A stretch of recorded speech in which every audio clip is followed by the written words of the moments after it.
Hello students, chapter number 8 जो हम पढ़ रहे हैं ह्यूमन हेल्थ एंड डिसीज़, इसमें हमने अभी तक कौन कौन से डिसीज़ेस देखी हैं। एक तो बैक्टीरिया से होने वाली और दूसरी प्रोटोजोआ से होने वाली।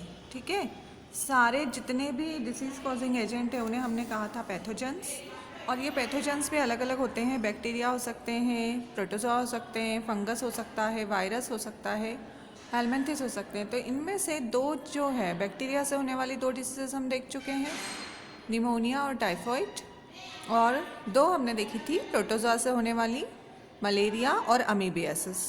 अब आज जो हम हैं नेक्स्ट देखेंगे diseases caused by virus, helminths and fungus. इन तीनों से होने वाली डिसीजेस हम देखेंगे। तो सबसे पहले जो है हम देखेंगे वायरस से होने वाली, उसके बाद हेलमिंथिस और फिर उसके बाद फंगस से होने वाली डिसीज़।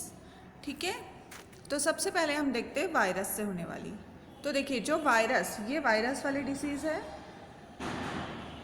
तो वायरस से जो कॉमन सी डिसीज़ हमको होती है वो है कॉमन कोल्ड, यानी सामान्य सर्दी। ठीक है, तो ये कॉमन कोल्ड जो है ये वायरस से होती है। ये क्या है? Self limited contagious disease that can be caused by number of different type of viruses, but the most common one is rhino virus. इसका जो मोस्ट कॉमन पैथोजन है वो है राइनो वायरस। वैसे तो बहुत सारे अलग अलग वायरस से ये होती है, लेकिन जो कॉमन है वो है rhino virus, which is thought to be responsible for at least 50% of cold. मतलब सामान्य सर्दी जो 50% लोगों को होती है वो राइनो वायरस से ही होती है। इसके अलावा जो वायरसेस हैं जो कोल्ड को क्रिएट कर सकते हैं वो है रेस्पिरेटरी सेंसिशियल वायरस, फिर इन्फ्लुएंज़ा और पैरा इन्फ्लुएंज़ा। ठीक है, और इसके अलावा कोरोना वायरस। आपने देखा है जो अभी डिसीज़ चल रही है कोविड या कोरोना जिसे हम कह रहे हैं, उसके भी जो सामान्य लक्षण है, सिम्टम्स है, वो यही है, सर्दी खांसी और रेस्पिरेटरी ट्रैक्ट को ही वो इन्फेक्ट करता है। तो ये सारे वायरस भी क्रिएट करते हैं, लेकिन जो नॉर्मल सर्दी होती है वो राइनो वायरस के कारण होती है। Organs affected, nose and respiratory passage. ठीक है, कौन से ऑर्गन को ये अफेक्ट करता है? नोज को और हमारा जो पूरा रेस्पिरेटरी पैसेज है उसको। फिर उसके बाद मेथड ऑफ ट्रांसमिशन, कैसे फैलता है ये? Direct inhalation of droplet from infected person. जो भी इन्फेक्टेड पर्सन है जब वो खांसता है या छींकता है तो उससे जो ड्रॉपलेट्स फैल रहे हैं एयर में, यदि हम उसको इनहेल करते हैं तो इससे ये फैल सकता है। फिर इसके अलावा कंटामिनेटेड ऑब्जेक्ट जैसे पेन है, बुक है, कप है, कंप्यूटर की कीबोर्ड, ये सारी चीज़ें यदि वो व्यक्ति यूज़ कर रहा है जो इन्फेक्टेड है, और यदि उसी को हम यूज़ करते हैं तो उससे भी ये फैल सकती है। ठीक है, सिम्टम्स जो है इसके वो है सभी को जैसे पता रहता है कि कॉमन कोल्ड के जो सिम्टम्स हैं वो क्या आते हैं? Nasal congestion and discharge.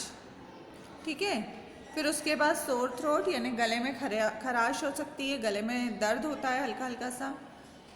फिर हार्सनेस, कफ, टायर्डनेस, और ये रहते हैं 3 से 7 दिन। सेल्फ लिमिटेड डिसीज़ है ये कॉमन कोल्ड, मतलब अपने आप ये 3 से 7 दिनों में ठीक हो सकती है, बिना मेडिकेशन के भी, बिना दवाइयों के भी ये ठीक हो सकती है। और इसमें हल्का सा बहुत ही माइल्ड फीवर आता है और उसके लिए हम दवाई लेते हैं, लेकिन जो सर्दी है वो अपने आप से ठीक हो जाती है। ठीक है, तो सिम्टम्स हो जाएंगे इसके, माइल्ड फीवर है, कफ है, फिर उसके बाद हेडेक है और मसल पेन, ये सब इसके सिम्टम्स हैं। तो ये सारे इसके सिम्टम्स हैं। अब इसका ट्रीटमेंट जो है वो है कि gargle warm salt water to soothe sore throat, यानी गले में खराश है यदि तो गर्म पानी में नमक डाल के हम गार्गल कर सकते हैं, गरारे कर सकते हैं। फिर इनहेलिंग स्टीम, स्टीम लेना, भाप लेना, ये बहुत ही अच्छा ट्रीटमेंट है इसका। फिर इसके अलावा जो है वो क्या दी जाती है? एंटीहिस्टामिन्स दी जाती है to relieve symptoms of watery eyes and runny nose. मतलब बहुत ज़्यादा यदि जैसे नाक बह रही है तो उसके लिए एंटीहिस्टामिन्स जो है वो दिए जाते हैं। और antibiotics are not necessary for common cold, यानी सामान्य यदि सर्दी हुई है तो उसके लिए एंटीबायोटिक की कोई ज़रूरत नहीं होती है, ठीक है, वो इजीली ठीक हो जाती है। तो ये है वायरस से होने वाली बीमारी कॉमन कोल्ड। इसके अलावा और भी बीमारियां हैं जो वायरस से होती है, लेकिन आपका कोर्स में एक ही है कॉमन कोल्ड। इसके अलावा जो डेंगू फीवर जो अभी चल रहा है डेंगू फीवर, तो डेंगू फीवर जो है वो मॉस्किटो बॉर्न डिसीज़ है, लेकिन ये होती किससे है, वायरस से। मतलब वही मॉस्किटो जो है वो क्या है, उसका वेक्टर है, और वायरस जो है उसकी बॉडी में रहता है, और उसके कारण ये बीमारी जो है वो होती है। और इसका जो मॉस्किटो होता है वो होता है एडीज़ मॉस्किटो, और जो वायरस है उसे डेंगू वायरस ही कहा जाता है। और इसमें जो सिम्टम्स आते हैं वो बहुत ज़्यादा हाई फीवर होता है, जॉइंट बहुत ज़्यादा होता है मसल्स में, और पेन होता है बहुत ज़्यादा जॉइंट में, है ना, तो जॉइंट एंड मसल पेन। फिर उसके अलावा हेडेक बहुत ज़्यादा होता है, फीवर हाई डिग्री फीवर होता है, रैशेस आ सकते हैं। तो ये सारे जो सिम्टम्स हैं वो किसके हैं, डेंगू फीवर के, फीवर, रैश एंड हेडेक, ये सारे। और इसका ट्रीटमेंट जो है वो है कि सबसे पहले तो हम मॉस्किटो से प्रिवेंटिव मेजर ये ले सकते हैं कि जितनी भी मॉस्किटो से होने वाली डिसीजेज है तो उसमें हमको मच्छरों से बचना है, ठीक है। और बहुत सारी जो है एंटीबायोटिक से इसका ट्रीटमेंट किया जाता है। इसके अलावा आपने सुनी होगी एक बीमारी चिकनगुनिया, जो बीच में बहुत ज़्यादा फैली थी चिकनगुनिया, तो ये भी वायरस से होने वाली बीमारी है। चिकनगुनिया वायरस से होती है ये, और ये भी इसका जो वेक्टर है वो भी क्या है, मॉस्किटो ही है, यानी मच्छर के काटने से ही ये सारी बीमारियाँ फैलती हैं, ठीक है। तो ये कॉमन कोल्ड, डेंगू और चिकनगुनिया, ये तीन होती हैं वायरस से। अब इसके बाद हम देख रहे हैं हेलमिंथिस से होने वाली, ठीक है, हेलमिंथिस, इनसे होने वाली डिसीज़ हम देख रहे हैं। तो हेलमिंथिस से भी बीमारी होती है, और आपको जो है वो इसमें 2 डिसीजेस दी हुई है। हेलमिंथिस क्या होते हैं, वर्म्स। हेलमिंथिस को हम कॉमनली कहते हैं पैरासाइट या पैरासिटिक वर्म्स, ठीक है। और ये होते हैं नीमोटेडा और प्लेटीहेलमिंथिस फाइलम के, फाइलम नीमेटोडा और प्लेटीहेलमिंथिस, यानी फ्लैटवर्म्स हैं, एस्केरिस है, ये इनमें आते हैं, ठीक है। तो ये जो है पैरासिटिक वर्म्स होते हैं जो एज अ पैरासाइट हमारी बॉडी में रहते हैं। तो इससे होने वाली जो फर्स्ट डिसीज़ है हेलमिंथिस से वो है एस्केरियासिस। एस्केरियासिस, इसका पैथोजन है एस्केरिस लुम्ब्रिकॉइड्स, और ये एक नीमेटोड है। इसे हम राउंड वर्म भी कहते हैं, कॉमन लैंग्वेज में हम इसे क्या कहते हैं, राउंड वर्म, ठीक है। तो एस्केरियासिस ऑर्गन को ये अफेक्ट करता है, इंटेस्टाइन ऑफ मैन, हमारी इंटेस्टाइन को ये अफेक्ट करता है। ये जो एस्केरिस होता है इसमें सेक्सुअल डायमॉर्फिज्म होता है, यानी फीमेल जो है वो थोड़ी इसमें उसका लेंथ जो है वो ज़्यादा होता है, और मेल जो है वो स्मॉलर देन फीमेल होता है, ठीक है। और इसका मेन में जो है कर्व पोस्टीरियर एंड होता है, फीमेल में स्ट्रेट होगा।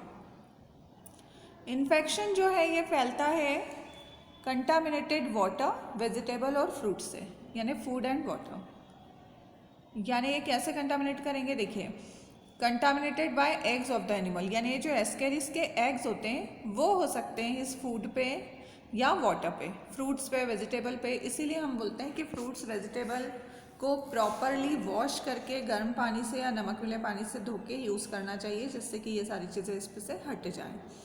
तो ये एग्स क्या होते हैं, खाने और पानी के साथ हमारी बॉडी में चले जाते हैं, और इंटेस्टाइन में जाके ये एग्स जो हैं वो हैच हो जाते हैं to juvenile which penetrate the wall of intestine and make their way all through liver, lungs, heart and finally they rest in the lumen of intestine as adult. मतलब बहुत ज़्यादा यदि इनकी संख्या बढ़ गई इंटेस्टाइन में, एग सारे हैच हो गए, तो ये क्या करेंगे, उसमें पेनिट्रेट करते हैं, यानी उसमें परफोरेट करके उसको बाहर निकल जाते हैं और पहुंच जाते हैं लीवर में, लंग्स में, हार्ट में, और इंटेस्टाइन में भी रहते हैं जब बहुत ज़्यादा हो जाएंगे तो।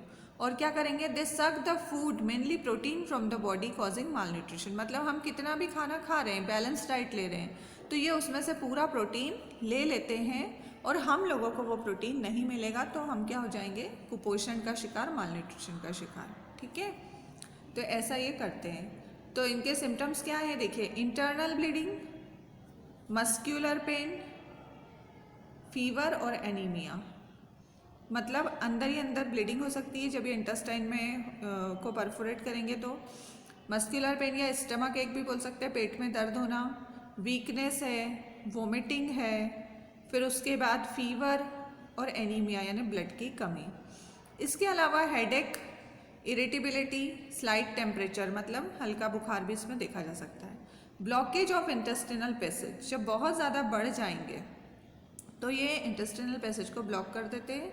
और in children dizziness with stunt growth have been reported, मतलब बच्चों में क्या होता है कि जब उनको पूरा न्यूट्रिशन ही नहीं मिल रहा है तो उनकी ग्रोथ जो है वो रुक जाती है।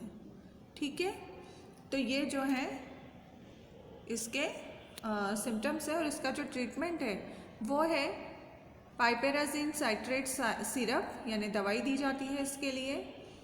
और इसके अलावा हेक्सीरेसोक्विनोल टैबलेट ये भी दी जाती है ना। फिर इसके अलावा santonin and oil of chenopodium have also prove effective, यानी ये भी इसके लिए इफेक्टिव माना जाता है। फिर इसका प्रिवेंटिव मेजर क्या है कि washing the fruit and vegetable before using them for eating can prevent ascariasis. ठीक है, प्रॉपरली फ्रूट्स और वेजिटेबल को हमको वॉश करके यूज़ करना है और वाटर को बॉईल करके पीना है या फिल्टर्ड वाटर पीना है, तो इससे हम बच सकते हैं। ठीक है, अब अगले ये देखिए ये पूरा यहाँ पर दिया हुआ है, ये यहाँ से बॉडी में गया इंटेस्टाइन में, ये देखिए ऐसे बड़ा हो जाता है। ये एस्केरिस का डायग्राम है, ये फीमेल और ये मेल। अब अगला जो बीमारी है हेलमिंथिस से होने वाली वो है फाइलेरियसिस या एलिफेंटाइटिस। फाइलेरियसिस या एलिफेंटाइटिस, और इसका जो कॉजल ऑर्गेनिज्म है, पैथोजन है, वो क्या है, वुचेरिया बैनक्रॉफ्टी। ठीक है, वुचेरिया बैनक्रॉफ्टी या वुचेरिया, ये देखिए ये बैनक्रॉफ्टी एंड मलाई, तो ये दोनों के कारण फाइलेरियसिस या एलिफेंटाइटिस हो सकता है। और ये भी नीमेटोड है और ये भी पैरासिटिक वर्म है। ठीक है, and it is transmitted by Culex mosquito. ये भी किसके द्वारा फैलता है, biting of infected female Culex mosquito, मतलब इसका जो वेक्टर है वो कौन है, मॉस्किटो ही है, यानी मच्छरों से बचना बहुत ज़रूरी है। The worms are found in the lymphatic system and connective tissue, however they can be seen in blood at night. तो ये यहाँ पर देखने को मिलता है लिम्फेटिक सिस्टम में और कनेक्टिव टिश्यू में। देखिए अब क्या होता है, जो इसके हमारी बॉडी में जब ये जुवेनाइल स्टेज में रहते हैं तो जब हमको यदि कोई मॉस्किटो काटता है तो ये कहाँ चले जाते हैं, मॉस्किटो की बॉडी में, और फिर वहाँ से हेल्दी पर्सन में। तो ऐसे जैसे मलेरिया में हमने देखा था साइकिल, वैसे यहाँ पर चलता है। ठीक है, फिर ये जो जुवेनाइल है वो हमारे लिम्फ नोड में जाते हैं और एडल्ट में कन्वर्ट हो जाते हैं, और क्या करते हैं, ये block the lymph resulting in swelling of the organ, यानी लिम्फ को ब्लॉक कर देंगे, लिम्फ जो हमारी लिम्फ वेसल्स होती हैं उनको ब्लॉक कर देते हैं, और इसके कारण ऑर्गन में क्या आ जाती है, स्वेलिंग।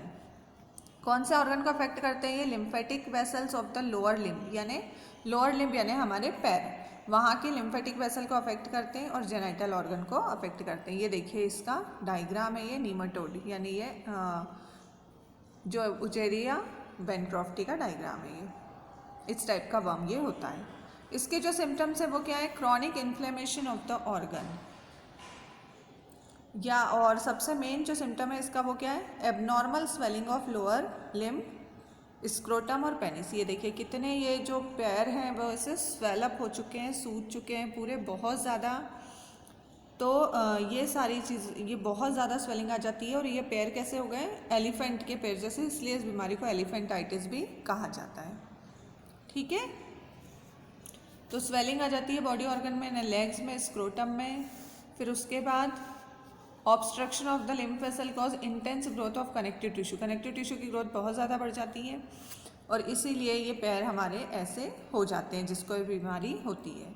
इसका जो ट्रीटमेंट है, there is no effective drug for complete eradication of filaria, मतलब प्रॉपर तरीके से यदि बीमारी हटाना है तो उसका कोई भी प्रॉपर ट्रीटमेंट अभी तक नहीं आया है। लेकिन फिर भी जो है डाईइथाइल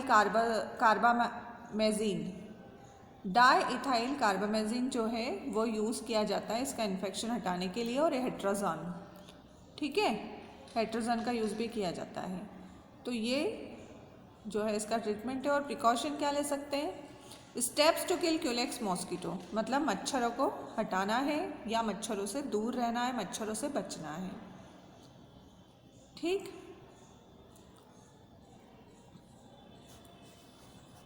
तो ये दूसरी बीमारी है हेलमिंथिस से होने वाली। तो हेलमिंथिस की दो कौन कौन सी देखी हमने? एस्केरियासिस और फाइलेरियासिस। अब लास्ट हम देख रहे हैं फंगस। ये जो बीमारी है ये होती है फंगस यानी कवक से होती है, ये रिंगवर्म, ठीक है, रिंगवर्म। ये किससे फैल रही है? फंगस से होने वाली बीमारी है ये रिंगवर्म। और ये भी जनरली कब फैलती है? बारिश के दिनों में। It is a skin disease of human. ये स्किन पे देखिए ऐसे पैचेस हो जाते हैं, ये दिख रहा है आपको, रेड रेड पैचेस, और ये फंगस है माइक्रोस्पोरम। इसका जो पैथोजन होता है वो होता है माइक्रोस्पोरम, ठीक है। फंगस माइक्रोस्पोरम या फिर ट्राइकोफाइटॉन से भी हो सकता है ये, और इसके अलावा इपिडर्मोफाइटॉन। ये तीनों फंगस के नाम हैं, और सबसे ज़्यादा लेकिन ये होता है माइक्रोस्पोरम से। और इसके जो ऑर्गन अफेक्ट करते हैं ये होता है skin, nails, fold of skin, growing, in organs को ये अफेक्ट करता है। मेथड ऑफ ट्रांसमिशन क्या है? Acquired from the soil using towel, cloth और even comb of infected individual. जिसको भी रिंगवर्म हुआ, यदि हम उसके कपड़े यानी टॉवल यूज़ कर रहे हैं, उसके कपड़े यूज़ कर रहे हैं, उसका कंघा यूज़ कर रहे हैं, तो ये बीमारी जो है ये फैल सकती है। और बारिश के दिनों में जनरली सॉइल से जैसे और ये फंगस के जो स्पोर्स हैं वो हवा में भी उड़ते हैं, तो बारिश के दिनों में जो है ये बहुत ज़्यादा फैलने के चांसेस रहते हैं। इसके जो सिम्टम्स है वो क्या है? Appearance of dry scaly lessons in skin, nails and scalp. ऐसे सूखे और थोड़े से स्केली जो हैं, ऐसे चट्टे टाइप के, ये इस टाइप के बन जाते हैं स्किन के ऊपर। और उसमें इंटेंस ईचिंग, बहुत ज़्यादा खुजली जो है होती है, ठीक है। तो ये इसके सिम्टम्स हैं। तो ये कौन सी डिसीज़ हो जाएगी? फंगस से होने वाली। इसका जो ट्रीटमेंट है, बहुत सारी मेडिसिन इसके लिए अवेलेबल होती हैं, और बहुत जल्दी ये इन्फेक्शन जो है एंटी फंगल दवाइयों से ठीक हो जाता है। तो ये भी इजीली मतलब क्योरेबल डिसीज़ है, ठीक हो जाती है, ठीक है। तो ये हो जाएगी फंगस से होने वाली। तो अभी तक हमने देखिए सारी डिसीजेज अब हम कवर कर चुके हैं। 5 हमने पैथोजन देखे थे। बैक्टीरिया से होने वाली दोनों बीमारियां, उसके बाद प्रोटोजोआ से होने वाली 2, उसके बाद हमने वायरस में देखी है कॉमन कोल्ड, इसके अलावा डेंगू और चिकनगुनिया भी वायरस से होता है, एड्स भी वायरस से होता है, जो कि हम ऑलरेडी एड्स जो है हम चैप्टर नंबर 4 में पढ़ चुके हैं सेक्शुअली ट्रांसमिटेड डिसीज़ में, ठीक है। फिर उसके बाद हेलमिंथिस से होने वाली 2 बीमारियां और फंगस से होने वाली 1 रिंगवर्म। तो ये सारी जो है पैथोजन जो 5 टाइप के हमने शुरू में इंक्लूड किए थे, उन सबसे होने वाली डिसीजेज हम पढ़ चुके हैं।